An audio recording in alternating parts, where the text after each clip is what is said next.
안녕하세요, 선생님들. 오늘은 시간을 쪼개서 공부하셔야 되는 일병행 선생님들 그리고 유감음 선생님들을 위해서 영상을 찍어보도록 하겠습니다. 바쁜 시간 속 합격하기.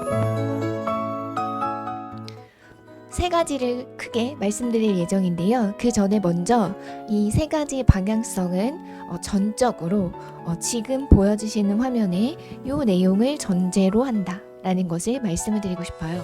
시험 공부를 한다 라는 것에 대해서요, 결국은 나의 부족한 것을 점차 보완해 나가는 것, 모르는 것을 줄여가는 것이라는 이 단순한 진리를 꼭 마음에 새기셔야 됩니다.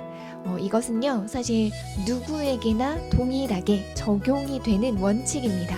그런데 공부를 하고 무언가에 이렇게 매몰되어 있다 보면은 여기에서 벗어나 있는 경우들을 제가 상당히 많이 보고 있습니다. 그래서 이 부분을 우리가 절대 잊지 말고 결국은 시험의 공부라는 게 뭔가 라는 것에 대해서 이야기를 해보고자 합니다. 너무 깊이 있게 논문을 쓰는 것도 아니고요. 우리의 시험의 목적에 맞는 그 내용들 안에서, 정해진 내용들 안에서 내가 구멍이 어디인가를 찾아서 메꿔가는 그 과정이다 라는 것을 잊어버리시면 안 돼요. 첫 번째, 부족한 시간 속 지속 가능한 실행 계획을 세우자. 유감함이신 경우는 특수성이 하나 있어요. 저는 사실 누구에게나 이게 대상자가 그냥 일반적으로 올인을 하신다던가 하는 분들의 경우에는 누구나 미라클 모닝이 될 수는 없다는 건 알고 있거든요. 그렇기 때문에 적어도 오전에 일어나는 시간을 일정하게 지켜라 정도의 원칙, 그래서 막 누구나 새벽에 일어나야 된다 이렇게 이야기를 하고 있지 않고요. 또 하나는 큰 틀에서 봤을 때는 사실은 이제 오후 시간에는 좀 창의적인 뇌가 유리하다라고 하는데, 집중적으로 공부하는 뇌는 일반적으로는 오전 시간이라고 얘기한다. 큰 틀에서의 오전 시간이요. 이렇게 이야기를 하는 정도로 이야기합니다. 그런데 육아를 하시는 분들 같은 경우에는 저의 경험상 합격을 하시는 선생님들 중에서 새벽 시간을 활용하지 않는 경우는 거의 드문 것 같습니다. 왜냐하면 아이들의 특성상 새벽에 엄마가 혼자서 쓸 수 있는, 전적으로 쓸 수 있는 시간이 새벽 시간이 굉장히 유력해요. 그렇기 때문에 이 새벽 시간을 좀 활용할 수밖에 없을 거고요.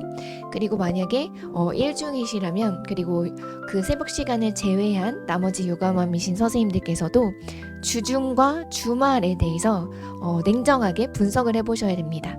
그래서 내가 집중적으로 시간을 쓸 수 있는, 이것도 좀 안타까운 부분이긴 한데, 보통은 이제 일주일에 하루는 확실하게 쉬어라 라고 말씀을 드리는데요. 주말에 시간을 철저하게 쓸 수밖에 없는 구조를 가지고 계신 분들을 대상으로 제가 오늘 이야기를 하다 보니까요, 이런 구조로 이야기를 할 수밖에 없습니다. 주중이냐 주말이냐, 내가 집중적으로 시간을 온전히 조금 몰두해서 쓸 수 있는 시간에 대해서 냉정한 평가를 이제 하셔야 됩니다.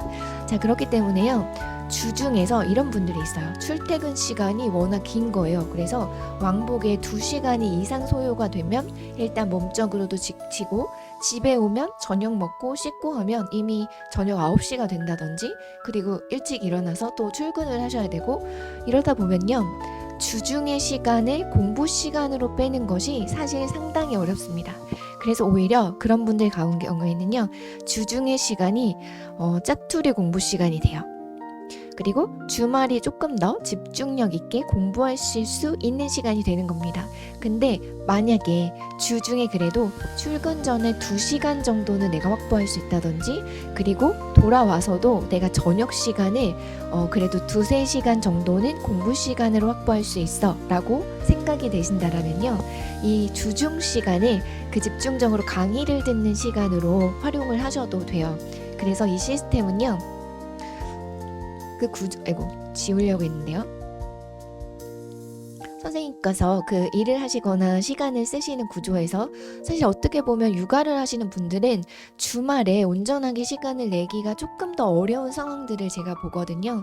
그래서 일을 하시던 아니면 육아를 하시는 상황이시던 주중이든 주말이든 조금 더 온전하게 집중적으로 시간을 쓸 수 있는 구조가 어느 정도 나오는, 일정하게 나오는, 그러니까 불규칙하지 않고 일정하게 나오는 시간대를 확실하게 정하십시오. 그래서 만약에 주중에 시간이 된다라고 하면 주중에 일어나자마자 1시간은 가장 기본적인 암기, 뒤에서 암기를 제가 말씀드릴 거예요. 그리고 1시간 반 정도는 강의를 한 타임 정도 듣는다라고 생각을 하시고, 중간에 좀 멈추거나 그런 경우가 생길 수는 있지만 그래도 1시간 반, 그러면 내가 아침 시간에 2시간 반 정도를 좀 쓴다라고 했을 때요, 암기 시간은 절대 1시간을 넘기시지 말고요, 1시간 안에서 암기 시간을 쓰시고, 그리고 좀 깨어났다, 내가 깨어났다 라고 생각하시면 이제 씻고 나서 암기를 하실 수도 있겠지만, 그 다음에는 1시간에서 1시간 반 정도를 강의를 쪼개서 이제 일주일 동안 들으시는 거예요. 그래서 강의를 집중적으로 들으면서 메모를 하시고 출근을 하시는 거예요. 그러면 아침에 공부를 한 내용을 저녁에 집에 와서 잠깐 다시 복습을 할 수 있는 시간이 활용이 될 수 있을 거예요. 그래서 아침 시간에서 한 2시간 반, 돌아와서도 한 2시간 반에서 3시간, 이런 식으로 일단 집중적으로 공부하는 시간을 요때 좀 확보를 하시는 경우가 있을 수 있고요. 그리고 주말에는 전체적으로 이제 복습만을 좀 돌린다, 이런 식으로 이제 주중과 주말에 좀 나누는 경우가 있을 수 있고요. 거꾸로 주중에는 아까 말씀드린 것처럼 짜투리 공부밖에 안 돼, 그러면 짜투리 공부를 하면서 이 복습의 구조를 단순하게 돌리는 복습 있잖아요, 그것을 주중 시간으로 계획을 잡으시고 주말에 강의를 토요일 일요일 나누어서 집중적으로 이제 들으시면서 공부를 하시는 시간. 왜냐면 강의를 듣고 복습하는 집중적인 그 공부가 있고, 그리고 그냥 돌리면서 하는 복습이 있잖아요. 그렇기 때문에요, 그런 시간을 둘 중에 어디에 배치할지를 확실히 구조를 잡으십시오. 이거를 내가 확실히 모르겠다라고 생각을 하시면 시험적으로 한번 1, 2주를 돌아가면서 해보세요. 그러면서 아직까지는 그 루틴을 조금 시행착오를 겪어도 되는 시기거든요. 3월에 시작하시는 분들도 있어요. 그렇기 때문에 1, 2월, 3월 초까지는 그 루틴을 조금 시행착오를 겪으시더라도 어느 쪽으로 세팅하는 게 나에게 확실히 유리하다라고 판단을 해서 그거를 확실히 구조를 갖고서 지속 가능할 수 있는 그 시스템을 가져야만 무너지지가 않을 수가 있어요. 이 육아를 하시거나 아니면 직장을 병행하시는 분들은 한번 구조가 무너지면요, 그러면은 이제 걷잡을 수 없이 밀리는 구조가 되기 때문에요.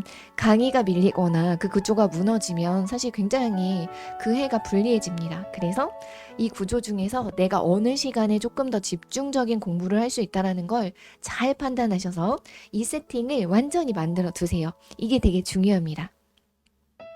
자, 우리의 전체적인 공부가 있잖아요. 그래서 이 기본 강의에 대해서 중요한 것은요, 목표를 삼으실 때 강의를 밀리지 않는다에 삼으십시오. 복습을 남들만큼 시간을 내서 할 수 없어요. 이거는 솔직해지셔야 됩니다. 그렇기 때문에 가장 뭐라고 하죠? 우선순위라는 거 있잖아요. 그리고 마지노선이다라고 하는 것들을 확실하게 결정을 하셔야 돼요. 그러면 나는 기본 강의에서 일단 복습까지 내가 못하고 넘어가더라도 강의를 밀리지 않고 수강을 한다의 우선순위를 두시는 것이 더 나아요. 일단 강의를 수강하면서 메모를 해두시기 때문에요, 복습이 그때 못하더라도 강의가 밀리기 시작하면은 걷잡을 수가 없습니다. 그래서 강의를 일단 들으시면서 복습을 정 못한다, 그럼 강의를 틀어놓고 딴짓을 해서 강의를 이제 다시 한번 빠른 시간 안에 돌리는 0.5 빠르게 돌리는 거 있잖아요. 그렇게라도 마음을 좀 위안을 삼으시더라도요, 일단은 우선순위를 기본 강의가 무너지지 않는 것을 우선순위로 삼는 것이 시간이 부족한 사람들한테는 우선순위라고 볼 수 있습니다. 그리고 논술 같은 경우에는요, 강의까지 만약 들을 시간이 없다 그러면 본인이 원하는 책을 하나 선택하셔가지고요, 내가 내가 혼자서도 좀 할 수 있을 만큼 이렇게 전체적으로 따라가기가 좋다라고 생각하는 책을 하나 고르셔가지고요, 논술 같은 경우에는 늦어도 3, 4월에는 시작을 하십시오. 아무리 바빠도 3, 4월에는 시작을 해서 일주에 1개 정도를 논술은 꾸준하게 감각을 쌓는 게 가장 중요해요. 논술은 너무 잘 쓰고 너무 어려운 문제를 풀 수 있어야 되고 그런 거 아니에요. 그렇기 때문에요. 꾸준히 감을 잃어버리지 않고요. 결국은 이 기본 강의의 내용 안에서 출제가 되는 거예요. 근데 논술 쓰기의 형식을 처음에 배워야 되고요. 논술 쓰기는 제가 OT를 따로 올릴 테니까 그 OT를 듣고 뭐 독학을 하시던 강의가 듣는 시간을 밀리지 않는다의 우선순위를 잡으시면 논술 강의까지 들을 시간이 없을 수 있어요. 그렇기 때문에 논술은 마음에 드는 책 딱 하나 이렇게 정해서 분명히 내가 밀리지 않고 일주일에 무조건 한 개 이렇게 생각을 하십시오. 무조건 기출 한 개라도. 그러면서 나중에는 이제 다양한 문제로 넘어가는 거예요. 자, 건강안전 법률은요, 무조건 자투리 시간입니다. 뒤에서 짜투리 시간을 말씀을 드릴 거예요. 건강안전 법률 무조건 짜투리 시간이시고, 해설서도 사실 강의 빠르게 들으시고, 그리고 짜투리 시간에 이제 암기와 더불어서 전체 구조를 이제 익혀나가는 식으로 하셔야 돼요. 그리고 가장 우선순위는요, 기본 강의 밀리지 않아 놓는 것, 그리고 기출 분석에 대해서 이거를 그냥 너무 미루지 않는 것, 이것이 중요한데요. 기본 강의를 만약에 옛날에 그래도 들은 경험이 있다라고 생각하시면 새로 들으시는 가운데서 기출 분석을 같이 가시고요. 만약에 나는 처음으로 하는 애인데 유감함이고 그리고 직장을 조금 병행하고 있다라고 생각하시면 일단 기본 강의를 6월까지 듣는 가운데서 밀리지 않을 수 있으면 기출을 들어보시고, 그렇지 않으면 기출을 문풀을 시작할 때요. 이 기본 강의 때는 그냥 기출이 뭐가 됐는지를 이 책에다 표시를 하면서 어떤 게 출제가 되었는지를 아는 정도로 보시고요. 기출을 어떤 식으로 풀어야 되는지를 배우는 이 기출 분석 강의를 문풀에서 한 주에 한 영역 정도, 한 과목 정도 가거든요. 그때 기출은 강의가 그렇게 많지 않아요. 그렇기 때문에 기출을 먼저 듣고 그 다음에 문풀을 일주일 동안 한 과목을 이 진도를 같이 나가는 방법이 있습니다. 왜냐하면 방학이 조금 있을 수도 있고요. 그리고 방학의 시간이 조금은 그래도 생길 수 있는 게 일 병행하시거나 하는 선생님들도 이런 기간이 있거든요. 그래서 이 문풀 기간에 일단 같이 병행을 하는 방법도 있기는 있다라는 것을 말씀을 드려요. 근데 이 강의의 수강에서도 우선순위나 마지노선을 확실히 적어 놓으세요. 적어 놓고 그대로 실행을 하는 게 중요합니다. 항상 말씀을 드리는 것은 이 구조가 무너지지 않는 게 성공에서 되게 중요해요. 그래서 무너지지 않는 구조와 원칙, 마지노선 이런 것들을 정해놓고 가셔야 됩니다. 자, 그래서 결국은 우리가 공부를 한다라는 것을 큰 틀에서 봤을 때요, 부족한 걸 채워가는 것이 가장 기본 원칙이다 라고 말씀을 드렸는데요. 큰 구조에서의 복습이 그냥 반복을 위한 복습이 있어요. 그러니까 반복해서 돌아오기 위한 복습이라고 할 수 있죠. 그리고 복습을 해서 이해를 더해가는 복습이라는 것이 있을 수 있는데요. 여기에서 절대적인 시간을 남들보다 쓸 수가 없어요. 자, 그래서 이것을 뭔가 조금 더 효율적으로 하는 것이 필요한데, 그것을 이제 두 번째에서 말씀을 드릴 거예요. 근데 이 두 가지 구조를 사실 남들보다 절대적인 시간이 부족하지만 얘를 무시하고 뛰어넘어서 문제 해결로만 갈 수는 없어요. 예를 들어서 문제만 죽어라고 막 풀어본다라고 해서 이 단계를 뛰어넘어서 일로 가면 사실은 해결되지 않는, 영원히 해결되지 않는 구조가 있을 수 있습니다. 간혹 이런 거 있잖아요. 공부를 몇 해 하다가 그만두었다가 합격 발표를 보고 갑자기 다시 이제 하반기라든지 나중에 이제 뛰어들으셔가지고 성공을 하시는 분들이 있어요. 그런 분들은 어떤 분들이냐면 그 전에 아주 철저한 공부를 치열하게 하셨던 분들입니다. 그래서 정말 치열하게 하셨던 분들인데, 제가 항상 말씀드리는 게 마지막에 이 노력과 때가 만나는 것이 있어요. 그래서 이런 것들을 저는 마지막에 결정짓는 시험의 운이라는 게 사실 그 사람의 때를 결정하는 게 저는 없지 않다라고 봅니다. 그러니까 많은 해를 보면서, 그리고 저 스스로에서도 생각을 해봤을 때요, 이 노력이 때를 만나는 것을 운이라고 한다라면, 어떤 신의 어떤 뜻이라고 한다라면요, 이것이 있습니다. 그렇기 때문에요, 이 노력을 철저하게 해두는 것은 언젠가 나의 때를 만나기 위해서 그 빛을 반드시 봅니다. 저는 이것을 믿어요. 그렇기 때문에요, 이렇게 갑자기 나중에 문풀로에서 성공했다라는 분들을 그냥 나의 상황으로 무조건 받아들이시는 건 위험해요. 그래서 이 문제 해결로 무조건 넘어가서 얘만 죽어라고 파면 되겠지라고 생각하는 건 위험하다라는 거예요. 그렇게 성공하신 분들은 그 이전에 이것을 정말 철저하게 하셨는데 그때를 못 만난 그런 분들이라고 할 수가 있습니다. 그래서 우리의 노력은 반드시 때를 받는다. 이것에 대한 믿음을 갖고 하시는 것이 중요합니다. 자, 이 계획에 대해서 먼저 시스템을 잡아라. 무너지지 않는 구조를 만들어라. 지속 가능한 거 중요합니다. 자, 이제는 두 번째로 넘어가도록 하겠습니다.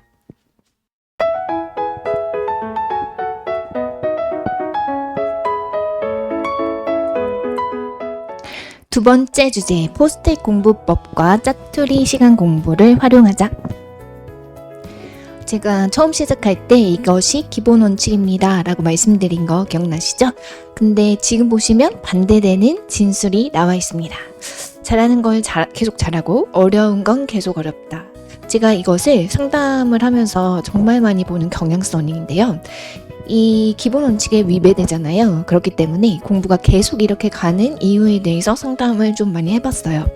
그렇기 때문에 제가 첫 번째 말씀드린 원칙대로 가야 합격의 길로 가까워진다 라는 것을 강조드리는 바입니다. 그 원칙을 늘 기억해 주셔야 돼요. 굉장히 많은 선생님들 그리고 저 또한 이런 경향성을 가지고 있습니다. 이거 그냥 우리가 사람으로서 가지고 있는 경향성이에요. 잘하는 건 계속 잘하고 어려운 건 계속 어려운 것으로 남아있는 것. 그래서 우리가 반대의 노력을 하는 것이 되게 중요해요. 나는 원래 이런 사람이야. 원래 그래. 이런 것에도 반대의 노력을 해야 되고요.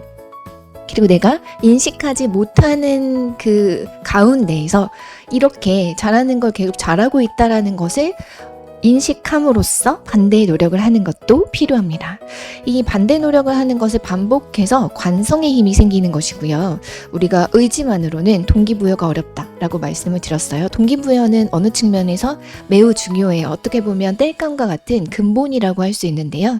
그것만으로 될 수는 없기 때문에 시스템을 만들어서 계속 가려는 방향으로 가자라고 강조를 드리는 바입니다. 좋은 방향으로 가기 시작하면 계속 좋은 방향으로 가고 나쁜 방향으로 가기 시작하면 계속 그렇게 흐를 수가 있는 것이 바로 관성입니다. 그래서 그것의 출발점은 바로 시각화입니다. 좋은 방향으로 계속 가는 관성의 힘을 만들어내는데 굉장히 중요한 장치다라고 말씀을 드리고 싶어요. 그리고 시각화를 적극적으로 활용할 수 있는 것은 가장 유명한 공부법 중에 하나인 포스트, 즉 메모지를 활용한 공부법입니다. 정말 흔하게 볼 수 있죠. 왜냐면 합격 선생님들의 합격 수기, 그리고 합격 발표에는 빠지지 않는 것 중에 하나가 포스트 공부법인데요. 이것을 보통은 이제 문풀 때 많이 사용을 하시기 시작합니다. 근데 선생님들은 기본 공부부터 그냥 이걸로 가십시오. 왜냐하면 반복의 구조에서 남들처럼 반복하는 시간을 절대적인 시간을 쓸 수가 없는 시간의 부족과 싸워야 되기 때문이에요. 절대적으로 시간이 부족합니다. 그렇기 때문에 최대한 효과성을 높이고 앞에서 이야기한 기본 원칙을 처음부터 적용을 하시면서 가려면 그것을 목적으로 해서 가려면요. 시각화가 기본입니다. 우리 두뇌가요. 문제 해결이 언제 시작되냐라고 하면 내가 이런 문제를 알고 있어. 나는 이런 문제가 있어. 라고 생각을 한다라고 해서 절대로 시작하지 않는다라고 합니다. 텍스트화에서 적어서 그 시각적 자료로 눈앞에 보이게 만들어 놨을 때부터 두뇌가 실질적인 문제 해결에 훨씬 더 효율적인 작동을 그제서야 시작을 한다라고 해요. 그렇기 때문에요. 반드시 어떻게 하라고요? 시각화하십시오. 이 시각화한다라는 것은요. 내가 변화하고 있는 지점을 확인해서 떼면서 갈 수 있잖아요. 즉 마무리된 것은 이 포스트에 붙여놨던 것을 뗄 수 있다는 거예요. 이 작은 성취를 눈으로 확인하는 것도 우리가 동기부여를 해나가는데 지속성을 만들어내는데 뗄감으로 굉장히 중요한 거예요. 왜냐? 공부라는 것이요. 아주 작은 재미들, 아주 작은 성취들이 없이는 계속 가기 어렵습니다. 자, 이 시각화를 만드는 포스트잇을 적극적으로 활용하시기를 바라는데요.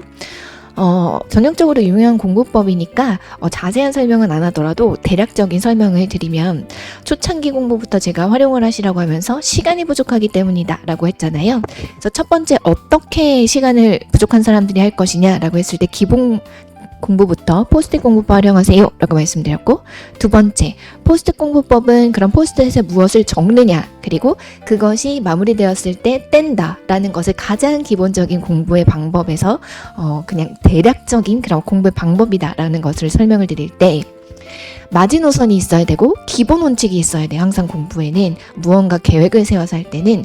그래서 마지노선의 측면에서 무엇을 기록하느냐라는 것을, 두 번째, 기록할 내용을 정한 부분에 있어서 기출된 주제를 중심으로 하십시오. 기출 주제 중심으로 해야 줄일 수가 있어요. 포스트잇 공부법이 결국은 내가 공부한 것 중에서 잘 안 된 것을 시각화해 놓고 그것이 숙달되었을 때 떼낸다 라는 그 아주 가장 기본만을 설명드리면, 무엇을 적느냐가 중요하잖아요. 확장하기 시작하면은 포스트잇 공부법의 의미가 없어요. 그렇기 때문에 줄이는 측면에서, 그리고 시각화해서 문제를 해결한다라는 효율성의 측면에서 이것을 활용하는 것이기 때문에요. 범위를 확장하시면 안 돼요. 모르는 게 전부 다 모르는데 어떡해요, 이렇게 범위를 확장하시면 안 되고, 일단 첫 번째, 기출된 주제 중심으로만 하십시오. 교재에서 제가 항상 말씀드리잖아요. 기출된 주제 중심이 있고, 그리고 두 번째는 무엇이 있죠? 내가 이렇게 말씀드렸어요. 아직 안 나온 게 있다. 근데 정말 중요한데 안 나온 거다. 그래서 여유가 되면 이 부분까지만 확장되세요. 제가 이건 강의에서 제가 말씀드리거든요. 제가 보통 3단계를 말씀드려요. 첫 번째, 기출되었다. 기출이 자주 되었다. 두 번째, 기출만 안 되었지 이 영역 주제에서 정말 중요한 거다라는 걸 말씀드릴 때가 있고요. 세 번째는 여유가 되면은 여기까지 나중에 이 기본적인 내용 다 정리가 되신 분은 나중에 여기까지 확장하셔도 돼요 라는 3단계가 있어요. 그래서 무조건 1단계 먼저 하시고, 1단계가 되신 분은 중요한데 안 나왔다 라는 것까지 확장을 하세요. 선생님마다 기본기가 다르기 때문에 1단계까지만 일단 우선 목표로 삼으셔야 되는 분이 있고, 그리고 2단계까지 가도 되는 분이 있어요. 가능하면 2단계까지는 가는 게 좋기는 합니다. 그래도 내가 최소한으로 이 마지노선을 잡는다. 그러면 포스트잇 공부법에서 기출된 주제 중심으로 안 된 것을 적는다. 이렇게 원칙을 세우십시오. 자, 기출 중에서도요, 지역적인 문제들이 있을 수 있어요. 그거는 제가 기출을 해설할 때 말씀을 드리거든요. 그래서 지역적인 것까지 가는 것보다 어쩌면 2단계가 더 중요할 수가 있어요. 정말 이 영역에서 중요한데 안 나왔어요 라고 하는 것. 근데 지역적인 문제가 그렇게 많은 분량을 차지하는 것은 아니니까요. 일단은 기출 중심으로 이렇게 기본 원칙을 세우십시오.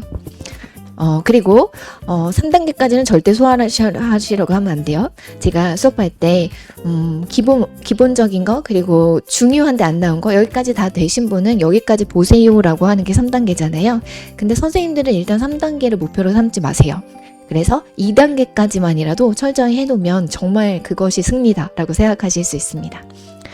자, 그리고 욕심을 내지 말자라는 측면에서 제가 기출을 중심으로 일단 내용을 기본 원칙으로 삼아라 라는 것들 말씀드렸어요. 자, 두 번째는요, 어떤 것을 적느냐라고 했을 때 내가 무엇을 알고 모른다 라는 것에 대한 판단이 좀 중요합니다. 그래서 여기 보시면 계속 어렵고 이해가 부족한 개념이다 라고 두 번째를 썼습니다. 뭔가 계속 어렵다, 이해가 부족하다 라고 느끼는 개념이 과목의 특성상 있을 수 있는 경우가 있는 것 같아요. 그래서 이것은 모든 주제이기보다 어떤 선생님들의 과목별 편차가 좀 심한 영역입니다. 이 공부의 방법에서의 문제와도 관련이 되는데요. 내가 안다 라고 생각하는 것을 암기를 했다 라고 결정하는 분들이 이해까지 가지 못한 경우가 있을 수가 있어요. 그래서 암기를 했는데 뭔가 틀려. 그리고 암기를 했는데 뭔가 틀려라는 부분에서 복습 자료에서 OX에서 이제 틀리는 경우가 있고요. 그리고 기출 문제를 내가 답을 모르고 풀었을 때 틀리는 경우가 있습니다. 그리고 기출 문제에서 제가 암기형 문제가 아니라 이것이 약간의 난이도가 있는 문제다라고 하는 것을 못 풀어낸 경우에 그것이 암기는 됐는데 이해까지 가지 못한 경우를 발견할 수 있는 대표적인 특징들의 문제입니다. 자, 그리고 요런 부분 있잖아요. 암기는 됐는데 이해는 못했다 라고 하는 부분은 지금은 발견 못할 수도 있어요. 그렇지만 이것이 이제 문풀 때 많이 발견될 수 있거든요. 그래서 문풀 때 포스트잇 공부법을 사용할 때 요 부분이 이제 되게 중요해지실 거예요. 저는 일단 포스트잇에 무엇을 적는다라는 것을 그 내용 주제를 말씀드리는 거예요. 모든 것을 적으려 하면 안 됩니다. 자, 그리고 1차원적으로 제가 기출주제 중심으로 말씀드린 거는 일단은 암기됐다 안 됐다, 내가 이 내용을 안다 모른다, 설명할 수 있다 없다 라는 것을 내용 주제를 말씀드렸고요. 그리고 암기는 됐는데도 뭔가 나에게 뭔가 설명하기엔 찜찜하고 이해가 부족하고 뭔가 계속 어렵다라고 느껴지는 것이 과목마다 있을 수 있기 때문에 과목마다 제가 이제 포스트잇 색깔을 지금 여기 바꾸고 있잖아요. 요 영역을 기출주제 중심으로 용어 암기라는 것을 우선순위로 삼았을 때 뭐 노란색 포스트잇에 적겠다. 그리고 암기는 됐는데 뭔가 나에게 계속 어려웠고 뭔가 설명이 좀 찜찜해 라는 부분을 내가 파란색 포스트잇에 적겠다. 이런 식으로 좀 분류를 하라 라는 말씀을 드리는 거예요. 자, 일단 이 파란색 포스트잇의 영역들이요, 아까 앞에서 말씀드린 잘하는 걸 계속 잘하고 못하는 것을 계속 남겨둔다 라는 우리의 본성, 인간의 본성을 거꾸로 하는 노력이 제일 필요한 영역이 바로 이 파란색 영역입니다. 이 파란색 영역은요, 기본 공부에서도 어느 정도 발견될 수 있는데 약간의 메타인지가 필요하기 때문에요, 이것은 문풀까지 계속 가는 영역이다 이렇게 생각을 해주세요. 그리고 이런 영역이 어떻게 보면 피하고 싶은 애거든요. 나의 뭔가 효능감? 이런 것들을 좀 깎아먹기 때문에 다시 보고 싶지 않기도 한 그런 영역들, 덮어두고 싶은 그런 영역들. 그래서 피하고 싶은 거 한 번 더 한다. 이게 승리의 기본 원칙입니다. 미운 놈을 떡 하나 더 준다. 이런 말도 있잖아요. 그래서 너는 나의 미운 놈이야. 그러니까 떡을 한 번 더 줄게. 이렇게 생각하면서 미운 정을 들여라 라는 것을 제가 강조하고 싶은 그런 영역이다 라고 보시면 돼요. 자, 그리고 여기에는 아는데 자주 틀리는 단계의 개념으로 발견이 되기도 합니다. 그리고 암기가 덜 된 것, 이런 것들. 암기가 되기는 됐는데 뭔가 덜 된 영역, 이런 것도 분명히 남아있을 수 있어요. 그래서 이렇게 좀 내가 목표로 삼는 거. 저는 이제 대표적으로 대략적으로 예시를 4가지로 뽑았잖아요. 근데 선생님들이 이 기준은, 카테고리는 나의 특화에서, 나의 개별화해서 다시 만들 수도 있어요. 왜냐면 우리가 합격 수기를 봐도 그 합격자의 공부법을 그대로 100% 적용하기보다는 나에 맞게 하잖아요. 그렇기 때문에 제가 소개드리는 이런 내용들, 그리고 예시가 되는 이런 카테고리도 선생님의 개별화 하십시오. 그게 좋습니다. 그리고 이런 것들, 이 포스트잇을 이제 무엇을 적느냐, 다음의 문제는 어떻게 활용하느냐잖아요. 포스트잇을 예를 들어서 이렇게 하는 거예요. 출근하기 전에 나는 강의를 듣는다 라고 하는 구조가 있다라고 해볼게요. 출근하기 전에 2시간 강의 듣는다, 뭐 2시간 반을 넉넉하게 잡는다 라고 한다면 퇴근하고 와서 2시간 복습한다, 이런 구조를 만드는 거죠. 아침에 강의 듣고 저녁에 자기 전에 복습한다, 이렇게 할 수도 있고요. 아니면 내가 시간 여유가 좀 더 있으면 아침에 1시간 암기 시간 따로 가지고 강의 2시간 듣고 그 다음에 저녁에 돌아와서 2시간 복습하고 강의 암기 시간 30분, 이렇게 아침에 이제 했던 거를 다시 뒤에 자기 전에 잠깐 확인하고 잔다, 요 정도의 암기 시간을 30분 둔다, 이런 식으로 이제 루틴이 있을 수 있잖아요. 그리고 짜투리를 이제 주말에 배치했다, 이런 식으로 이제 배치를 해놓는 것이 일단은 그 시스템이다라고 말씀을 드렸고, 그때 아침에 강의를 듣고 돌아와서 복습을 할 때 이 포스트잇을 만들어 둘 수가 있어요. 혹은 포스트잇을 만드는 것을 아침에 하기에는 사실 아침 저녁 어디에 배치해도 되지만 출근 전에 마음이 좀 바쁘기 때문에 출근 전에는 저는 그냥 암기 시간 얼마, 그리고 강의 듣는 시간 뭐 두 교시 듣겠다, 정시간이 없는 분은 1교시 강의 듣겠다. 그래서 일주일 동안 월화수목금 1시간씩 아침에 출근 전 강의 듣고 돌아와서 1시간 2시간 복습하겠다, 이렇게 해도 사실 제가 일주일에 5교시 6교시를 크게 넘기지 않으려고 하기 때문에요, 가능하실 거거든요. 그래서 강의 듣는 시간, 그리고 돌아와서 복습하면서 이 포스트잇을 만드는 시간, 이런 것들을 배치를 하는 것이 이제 중요합니다. 그리고 이 배치를 해서 포스트잇을 붙여놨으면요, 이것을 반복할 때 언젠가는 떼어진다 라는 생각을 하셔야 되고요. 그리고 이 포스트잇을 우리가 진행 중인 주제가 계속 붙어 있을 거 아니에요. 선생님들에게 계속 붙어 있을 건데, 걔를 어떻게 다음 영역으로 갈 때 어떻게 하느냐, 미술이 끝나고 음악으로 갔다, 아니면 예술 경험 끝나고 언어로 넘어갔다, 그럴 때요, 예술 경험 영역에 남아있는 포스트잇만 다른 곳에 붙여놓는 노트같이 만드십시오. 그래서 선생님들은 사실 누적 복습이 많이 힘들어요. 누적 복습은 사실 초수에게도 제가 이거는 거의 1%의 사람이 하는 거다라고 말씀을 드려서 필수적인 게 아니고 암기를 위한 철저하게 암기용이기 때문에 이해를 위한 게 누적 복습이 아니다라고 말씀을 드렸거든요. 그래서 일단은 진행 중인 주제는 눈에 보이게 계속 책상 앞이나 벽면이나 이런 데 쭉 이렇게 붙이는 걸 늘려가시면서 될 때는 이제 뗀다라는 생각으로 가시고 영역이 바뀔 때는 그 붙였던 포스트잇을 전부 다 하나의 노트에 옮겨서 선생님들이 뭐 주말 짜투리 공부나 이럴 때 아니면 이렇게 할 수 있어요. 노트에 옮겨 붙은 영역들의 포스트잇 있잖아요. 그거를 사진으로 찍어서 선생님들이 출퇴근해서 혹은 출근해서 일하면서 짜투리 시간이 또 있잖아요. 점심시간이나 이럴 때 그럴 때 그 사진 찍어 놓은 것을 계속 돌리는 것을 선생님의 반복으로 삼으시면 돼요. 왜냐면 선생님들은 반복이 어려운 시간 확보가 어렵기 때문에 그래서 이 포스트잇은 일단 한 영역이 지나면 하나의 노트에 옮겨 놓고 그것을 짜투리 시간이나 여유될 때 반복될 때 다시 돌아와서 선생님들이 전체 책을 다시 돌려보는 게 시간상 안 될 수가 있어요. 그래서 포스트잇에 남아있는 그 내용을 돌리는 걸 선생님의 반복으로 삼으시고 그리고 사진 찍은 것을 돌아다니시거나 뭔가 집이 아닌 공간에서 짜투리 공부를 할 때 그렇게 삼으시는 것이 정말 중요합니다.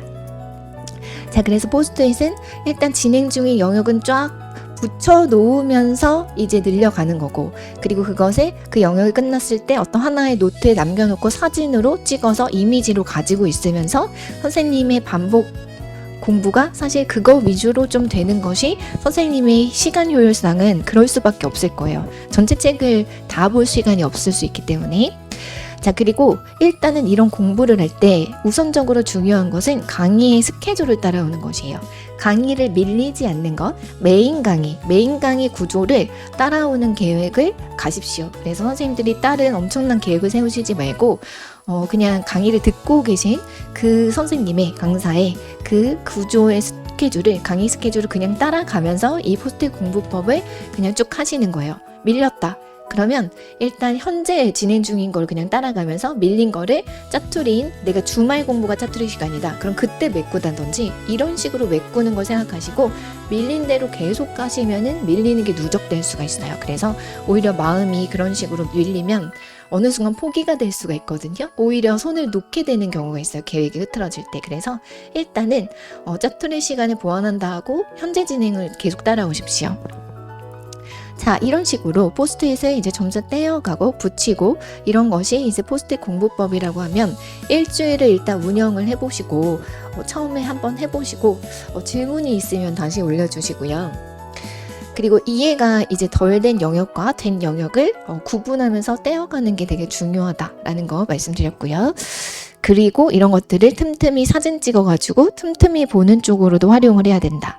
책을 들고 다닐 수도 없고 책을 이미지화해서 전체 읽는 거는 사실은 공부가 돌아다니는 공부에서는 되지가 않아요. 그래서 아주 핵심적으로 안 된 거를 노트화해서 하는 것이 되게 중요하다. 이게 강약 조절이에요. 그래서 선생님들은 짜투리 공부가 되게 중요하고요. 메인 공부는 밀리지 않아야 되고 그리고 그렇게 약한 걸 약하게 강한 걸 강하게 그리고 모든 영역을 가져가려고 하시면 안 되고 안전교육이나 이런 것들은 무조건 짜투리 시간으로만 배치를 해서 깊이 있게 못해도 어쩔 수 없어 이런 생각으로 가셔야 돼요. 그래서 짜투리와 메인의 공부라는 두 가지 영역을 반드시 머릿속에서 나누어 놓고 계획의 구조에서도 나누어서 진행하는 것이 중요해요. 어떨 때 공부가 제일 흐트러지냐면요.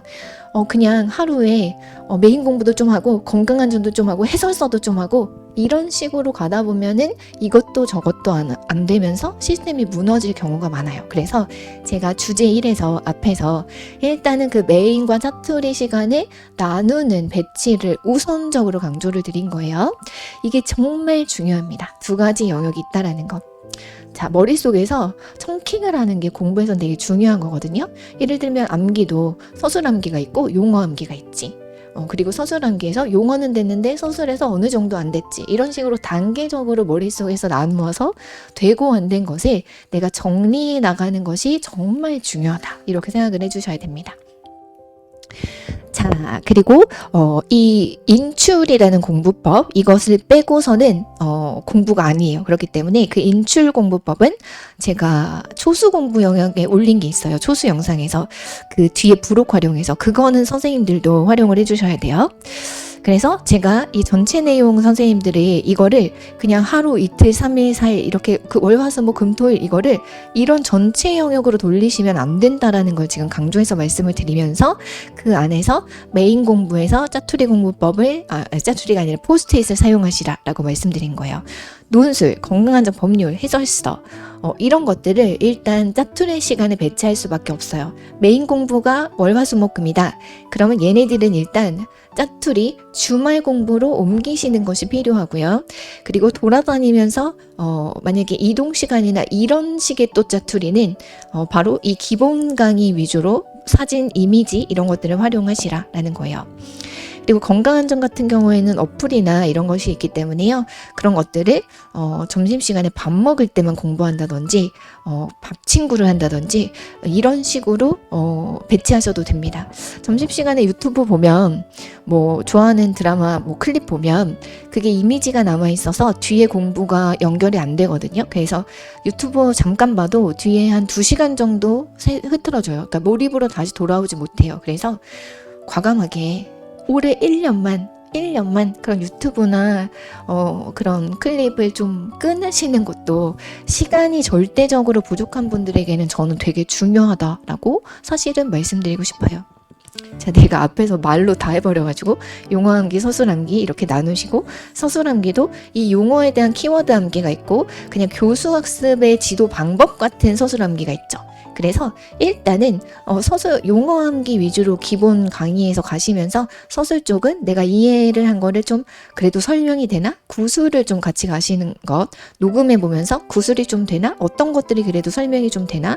이런 방식으로 좀 확인을 하시고요.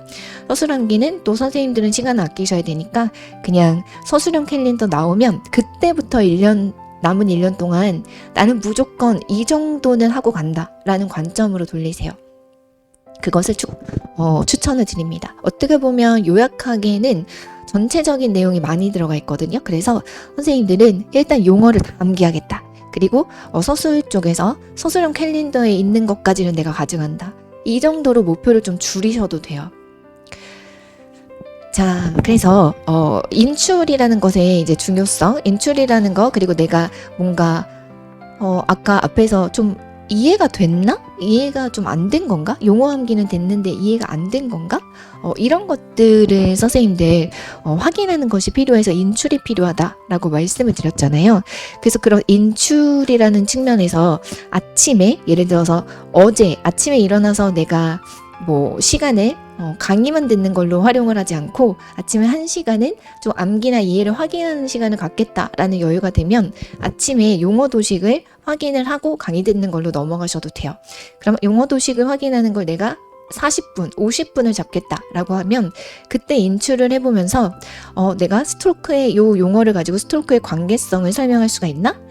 아니면 상호교류 분석에서 이 자아의 구조 분석이 이 이론에서 어떻게 연결되나? 이런 것들을 간단하게 전체적으로 어제 강의 들은 거를 설명할 수가 있나? 라는 것을 다시 해보면 선생님들이 용어 암기 안 된 것만 체크할 수 있는 게 아니라 뭔가 관계를 구술로 설명을 못한다라는 것을 확인할 수 있잖아요. 그러면 형광펜으로 그것만 표시해 두고 출근하고 갔다 와서 저녁에 그 내용을 포스트잇에 적는 거예요. 아침에 체크해 놓고 저녁에는 포스트잇을 이제 정리를 하는 거죠. 그런 식으로 하셔도 되고 이렇게 하셔도 돼요. 그냥 아침에는 얘를 펴놓고서 쭉 구술을 해보면서 구술을 해서 뭔가 강의하듯이 설명을 쭉 해보시고, 그리고 출퇴근 시간에 이동을 하면서 다시 들었을 때 이거는 정말 웅얼거리고 설명이 전혀 안 되네 라는 것을 핸드폰에 메모를 하시고 간단하게 메모를 해서, 그리고 왜냐면 설명할 때 용어를 보면서 설명했기 때문에 뭘 체크를 못했는지 용어는 정확하게 말할 거 아니에요. 그래서 용어는 말할 테니까 설명이 부족할 경우에는 핸드폰에 휴대전화에 그 용어를 이렇게 체크를 해두시고 돌아와서 그것에 대한 포스트잇, 좀 설명하는 포스트잇에 교재를 보면서 정리해서 붙여두시라. 이런 식으로 이제 이용을 하실 수 있어요. 그래서 이 용어 도식은요, 선생님이 이해를 했나 아닌가를 체크하기 위해서 구술용으로 매우 중요하고요. 내가 설명한 걸 내가 다시 들어보면서 어느 정도 되는지 확인을 해서 잘 안 되는 부분을 포스트잇화하는 것이 되게 중요합니다.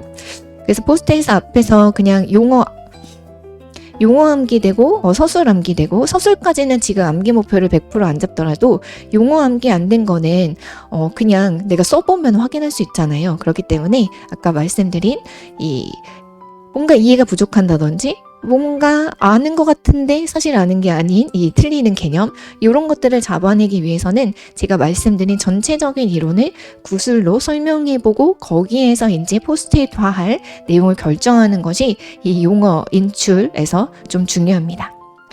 자, 그래서 제일 중요한 거는 두 번째 시간에서 제일 중요한 거, 일단 제가 지금 말씀드린 거를 어떻게 해서든 시행착오를 겪어서라도 해보세요. 그래서 이것을 나만의 방법으로 만드는 게 중요해요. 선생님들은 기본서 공부해서 이미 이거를 해서 이것을 문풀까지 가져가세요. 사람들이 다 기본기도 다르고 성향도 다르고 문해력도 다 다르잖아요.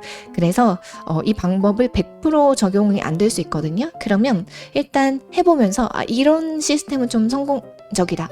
내가 구술한 것을 들으면서 가서 이건 확실히 뭔가 설명을 못하네 라는 걸 체크하고 저녁에 돌아와서 걔를 포스트잇화 해놓고 포스트잇을 붙여서 아침에 읽고 간다. 뭐 그것을 사진 찍어서 돌아다니면서 보겠다. 이런 식으로라도 뭔가 시스템을 만들어 보세요. 그래서 시각화하는 거, 무조건 기록 남겨서 시각화하고 개선된다. 자, 제가 적어볼게요. 무조건 기록을 남기고 시각화하고 개선해 나간다. 이걸 목표로 잡으셔야 돼요. 근데 이 기록을 남기는 건 어떻게 하는지 말씀드렸어요. 이 용어 도식 확인을 해서 용어 도식을 통해서 인출 구술을 해보는 게 되게 중요하다라고 말씀을 드립니다. 그리고 짜투리 시간, 그냥 유튜브 보는 시간으로 보내시면 정말 좀 어려워져요. 그래서 물론 우리가 힐링하는 시간 필요해요. 근데 힐링하는 시간에 내가 주중에는 되게 공부가 중요해. 그러면 주말에 어떤 노는 시간을 만들어서 그때 좀 한다든지 이렇게 시간을 좀 나누어서 일부러 배치하는 것, 요것을 좀 해보시는 거를 어렵겠지만 부탁을 드립니다. 자, 기록, 시각화, 개선, 요거 잊지 마세요. 자, 마지막 세 번째로 정리할게요. 두 번째 시간이 아무래도 제일 길어졌어요.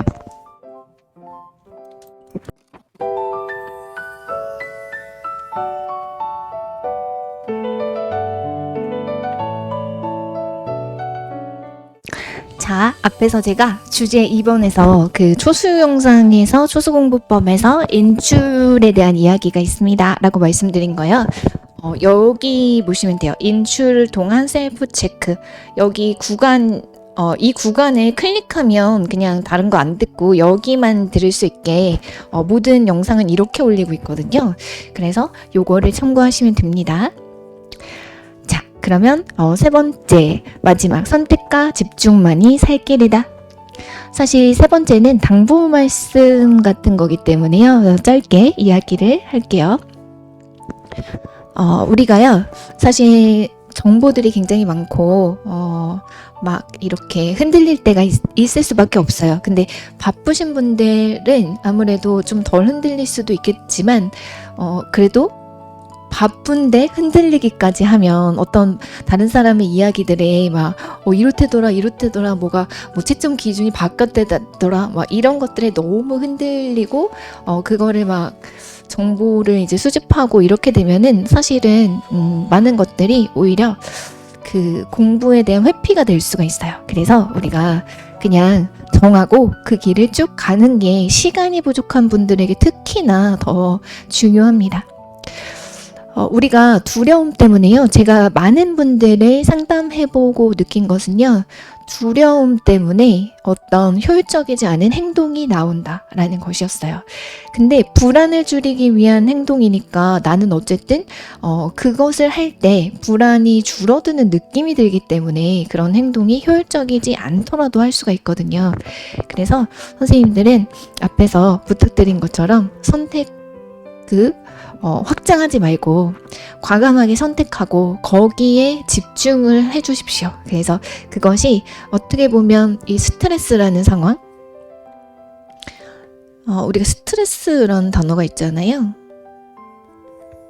근데 이 스트레스가 사실 심리학적인 개념으로는 어떤 할 일이 있잖아요. 근데 뭔가 해야 되는 어떤 것이 있을 때 나의 실질적인 어떤 능력치, 이것이 내가 가진 시간일 수도 있고요. 이런 것들이 이제 불일치될 때 그 간극만큼 느껴지는 게 이제 스트레스라는 거예요. 그런데 스트레스가 적절하면은 사실 동기부여가 되고, 더 열심히 해야지. 난 시간이 없으니까, 나는 아이를 육아하고 다른 선생님들보다 시간이 없으니까 더 열심히 해야지. 이렇게 약간의 동기부여가 될 수도 있겠지만, 스트레스는 어느 수치를 넘어서면은 그게 긍정적으로 작용을 하지 못하게 되죠. 그래서 목표를 최소화하고, 그리고 아까 말씀드린 것처럼 그 작은 시간 안에서도 철저하게 뭔가를 분리해서 사고를 하고 그 분리해서 행동하는 것들, 이런 것들이 스트레스를 조금이라도 줄여줄 수 있는 그런 장치가 될 수 있을 것입니다. 그래서 나는 10회도 그랬다, 문풀을 5번 돌렸다, 이런 말들에 너무 흔들리지 마시고, 사실 초수이면서 학교를 다니면서 실습을 하면서 그러면서 이제 붙는 학생분들도 보면은 그런 식으로 복습을 그렇게 많이 못해요, 실질적으로. 그렇기 때문에 한번 할 때 최대한 쏟아내서 열심히 하고 그 시간을 최대한 충실하게 보내는 거, 나에게 주어진 그 시간을 최대한 충실하게 집중을 해서 온 마음을 쏟아야 된다. 집중, 온 마음을 쏟는다. 이것을 어떻게 보면 저는 헌신이라는 그런 측면에서 또 얘기할 수 있을 것 같아요. 헌신을 하기가 좀 두려운 이유가 어떡하지? 라는 그 실망감, 안 되면 어떡하지? 그 실망감, 그것에 대한 두려움이잖아요. 이게 사랑이든 아니면 이 시험에 붙는 성공이든 합격이든 이 모든 게 결국은 안 되면 어떡하지? 라는 실제로 일어나지 않은 그 미래의 사건에 대한 두려움이죠. 실망감이죠. 미리 실망하는 것. 그 실망하기 싫기 때문에 두려워서 전적으로 헌신하지 못하게 되면 사실은 역설적으로 그 긍정적인 결과에 가는 길이 더 멀어지게 될 수 있는 거잖아요. 그렇기 때문에 그냥 앞뒤를 재지 말고 일단은 전적으로 내가 헌신해 보겠다, 이 시간을. 이 결정이 되게 중요합니다. 사람이 생각을 하기 시작하면요, 따져야 될 게 되게 많아요. 그래서 이런 것 때문에 저 사람은 만날 수 없고, 이렇게 되기 때문에 이렇게까지 할 필요는 없을 것 같고, 뭔가 이유를 대기 시작하면은 100가지도 될 수 있죠. 그래서 그냥 일단 헌신해 본다. 일단은 여기에 내가 최선을 다해 본다. 그냥 생각을 덮고 행동을 하는 것이 되게 중요합니다. 다만 선택과 집중이라는 주제로 다시 말씀을 드린 건 뭐냐면요, 이 헌신을 한다라는 거를 이런 식으로 극과 극으로 이제 잘못 가시면 안 돼요. 뭐냐면 지나치게 나를 한번 갈아 넣겠다, 이런 거 있잖아요. 그게 이제 꾸준함. 결국은 합격은 꾸준한 사람이 되게 유리해요. 그래서 우리가 너무 미친 듯이 나를 갈아 넣었다가 번아웃이 왔다가 이거를 너무 극단적으로 왔다 갔다 한다기보다, 그러기보다 그냥 꾸준하게, 조금 느린 것 같아도 조금 덤덤하게 꾸준하게 가는 게 그 관성이라는 데서, 그 시스템이라는 데서 되게 중요하거든요. 그래서 저는 꾸준함을 만들 수 있는 시스템을 꼭 만드십시오. 제가 주제 1에서 말씀드린 것처럼 선생님들이 이렇게도 해보고 저렇게도 해보고, 제가 말씀드린 그 주말과 주중 공부를 반대로도 해보고 하면서 꾸준함을 만들어 보세요. 그리고 오전과 오후 이런 것들에 있어서도 뭔가 내가 꾸준하게 갈 수 있는 그 정도의 시스템을 만드십시오. 너무 나를 갈아 넣는다보다. 그리고 제가 말씀드린 헌신은 그 시간을 정했을 때 그 시간 안에서 정말 최대한 전적으로 마음을 쏟아서 한번 해보십시오. 잠을 지나치게 줄이거나 나를 너무 갈아넣는 건 단기간에 승부 볼 때는 해도 돼요. 해도 돼요. 그렇지만 1년을 갈 때는 그런 것들이 위험하다라는 거 꼭 말씀드리고 싶고요. 정말 마음을 다해서 내가 한번 열심히 해보자. 내가 전에 나 이렇게 공부한 적이 있었던가? 라는 그 마음이 들 정도로 한번 몰입하면서 공부를 해보셨으면 하는 부탁을 드리고, 그 대신 시간이나 체력적으로나 이런 것들을 나를 너무 갈아넣지 않을 수 있는 꾸준함을, 적절한 꾸준함을 만들 수 있는 그 정도를 찾아보세요. 그게 정말 중요해요. 우리가 퍼펙트 마더, 그리고 굿이너프 마더, 이렇게 이제 육아맘들도 있으니까 이런 개념이 이 심리학적으로 되게 중요한 개념이 있거든요. 완벽한 어머니는 역설적으로 아이에게 완벽한 어머니와는 전혀 멀어지고, 굿이너프, 충분히 좋다라는 어머니 개념이 양육에서 정말 중요하다라는 그 이론이 있거든요. 그것처럼 적절한 그 꾸준함을 만들어낼 수 있는 딱 그 적정선, 그곳을 찾으십시오 라는 말씀을 제가 드리고 싶고요. 꾸준한 한 걸음씩 가는 게 빛을 볼 거다라는 믿음을 갖고 결정을 하시는 것이 되게 중요해요. 외부의 많은 자극들에 일희일비하지 말고, 그래서 일희일비하지 말고 당장은 아니지만 빛을 본다라는 믿음으로 꼭 좋은 결과 얻으셨으면 좋겠습니다. 제가 진심으로 응원하고요. 오늘 하루도 건강하고 안전하고 좋은 하루 보내셨기를 바랍니다. 저는 이만 가볼게요. 육아맘 영상이 이 생각보다 조금 늦게 업로드돼서 죄송합니다. 다음에 다시 뵐게요.